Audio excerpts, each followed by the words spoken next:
अरब ममालिक के मज़ेदार खाने के लिए अलजरा मतबख अलमंदी होटल वाक़ टोली चौकी फूड कोर्ट के पास इफ्तिताह मेयर माजिद हुसैन के हाथों अमल में आया। इस मौके पर साबिक़ डिप्टी मेयर जाफ़र हुसैन मेराज, बल्दी नुमाइंदे ख्वाजा बिलाल ज़ाकिर बाखरी और सरगर्म मजलिस के अत्तर फ़ारूक़ी दीगर कारकुनान मौजूद थे। ऑल इंडिया रेडियो की जानिब से नेशनल सिम्पोजियम बराए शोरा का APSRTC कला भवन बाग निगमपल्ली में मुनक़्क़िद हुआ। इस सिम्पोजियम में लोगों की कसीर तादाद मौजूद थी।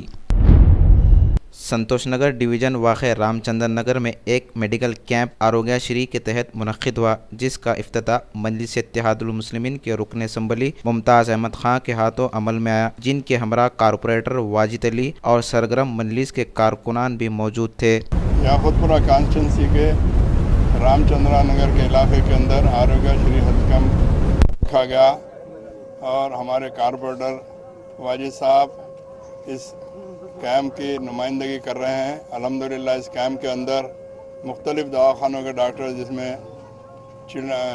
पीडियाट्रिक्स, कार्डियोलॉजी, जनरल हॉस्पिटल और दूसरे दवाखानों के डॉक्टर्स इस कैंप में कोऑपरेट कर रहे हैं। अल्हम्दुलिल्लाह ये बड़ी अच्छी बात है। मोहम्मदिया फॉरेन एक्सचेंज वाक़े मुगलपुरे में रात देर गए पार्किंग के मसले को लेकर बहस की गई, जिसके नतीजे में 15 से ज़्यादा नौजवानों ने दुकान में घुस पड़े, कंप्यूटर्स और सामान को शदीद नुकसान पहुंचाया। दुकान के मुलाजिमीन को भी मारा गया। इस सिलसिले में मुगलपुरा पुलिस ने केस दर्ज कर लिया और तहक़ीक़ात जारी है। मनी ट्रांसफ़र वाक़े इंजन बौली चौराहे के करीब रात देर गए दो नामालूम अफराद ने चाकू से धमकाया, रकम लेकर फ़रार होने की कोशिश की, जिस पर मुलाजिम ने पकड़ने पर उस पर चाकू से हमला किया, जिसके नतीजे में वो ज़ख्मी हुआ। फलकनुमा पुलिस ने केस दर्ज कर लिया और तहक़ीक़ात जारी है। मस्जिद अल-अक़सा के इमाम अली उमर अल अब्बासी, जो कि हिंदुस्तान के दौरे पर है, आज उन्होंने जामे निज़ामिया पहुंचकर ख़िताब किया। इस मौके पर शेखुल जामे निज़ामिया मुफ्ती खलील अहमद, अकबर निज़ामुद्दीन, क़ुबुल पाशा शुत्तारी और भी दूसरे उलमाए कराम मौजूद थे।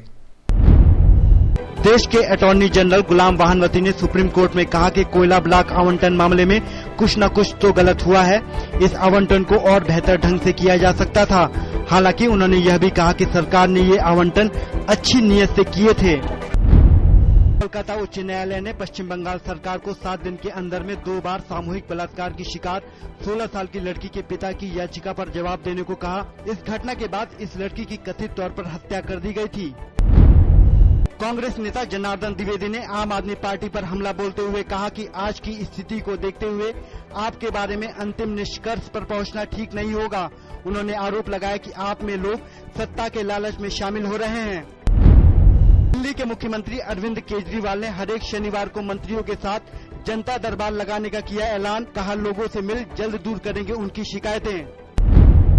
महाराष्ट्र नवनिर्माण सेना प्रमुख राज ठाकरे ने कहा है कि अगर नरेंद्र मोदी देश का प्रधानमंत्री बनना चाहते हैं तो उन्हें गुजरात के मुख्यमंत्री पद से इस्तीफा दे देना चाहिए।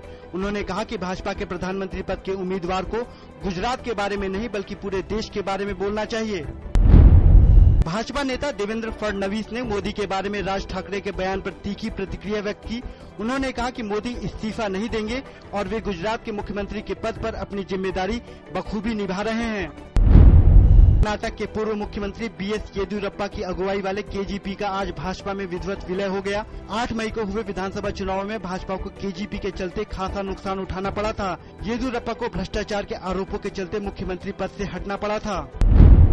कांग्रेस नेता अंबिका सोनी ने कर्नाटक के पूर्व मुख्यमंत्री BS येदियुरप्पा के भाजपा में शामिल होने पर जवाब की मांग की। उन्होंने कहा कि पारदर्शिता की दुहाई और कांग्रेस शासित राज्यों के बारे में प्रेस कॉन्फ्रेंस करने वाले लोगों को देनी चाहिए सफाई।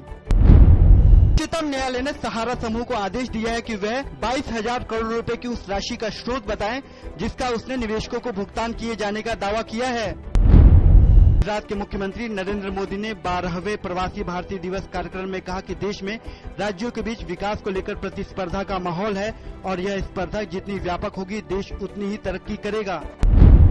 केरल के मुख्यमंत्री ओमान चांडी ने प्रवासी भारतीय कार्यक्रम के दौरान कहा कि केरल में विदेश से आने वाला धन 75,000 करोड़ रुपए से अधिक का हो चुका है।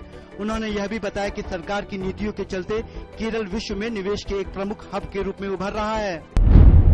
अमेरिका की अदालत ने प्रारंभिक सुनवाई के लिए 13 जनवरी की समय सीमा को बढ़ाए जाने के भारतीय राजनयिक देवयानी खोब्रागडे के अनुरोध को नामंजूर किया।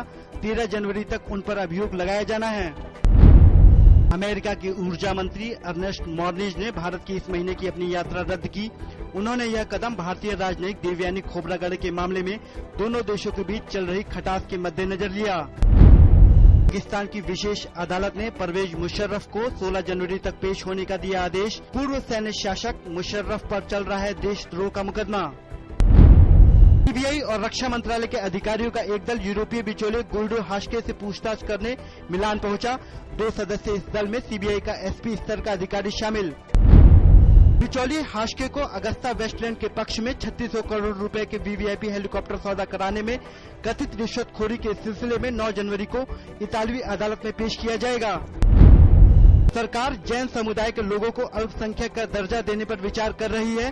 अल्पसंख्यक मामलों का मंत्रालय इस संबंध में एक कैबिनेट नोट पेश करेगा।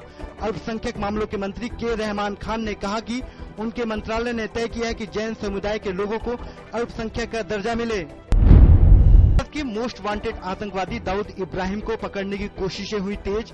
केंद्रीय गृह मंत्री सुशील कुमार शिंदे ने कहा कि इसके लिए अमेरिका की खुफिया एजेंसी FBI से मदद ली जा रही है। मंत्रिमंडल की आज होने वाली बैठक में कई अहम फैसले लिए जाने की उम्मीद। इनमें मेडिकल कॉलेजों में MBBS सीट बढ़ाने, दिल्ली होटल एक्ट में बदलाव और बालकों के बाकी बचे शेयर नीलामी के जरिए बेचने जैसे अहम मुद्दे शामिल हैं। पाकिस्तान में भारतीय नागरिक सरबजीत सिंह की हत्या संबंधी मामले की सुनवाई हुई शुरू। अदालत ने लाहौर की हाई सिक्योरिटी जेल में बुधवार को सरबजीत के कथित हत्यारों के खिलाफ पहली सुनवाई की। DNA यानी कि जीन इंजीनियरिंग की बुनियाद रखने वाले नोबेल पुरस्कार प्राप्त भारतीय मूल के वैज्ञानिक डॉक्टर हरगोविंद खुराना की आज 92वीं जयंती है। डॉक्टर खुराना का जन्म 1922 में अविभाजित भारत के मुल्तान के रायपुर में हुआ था।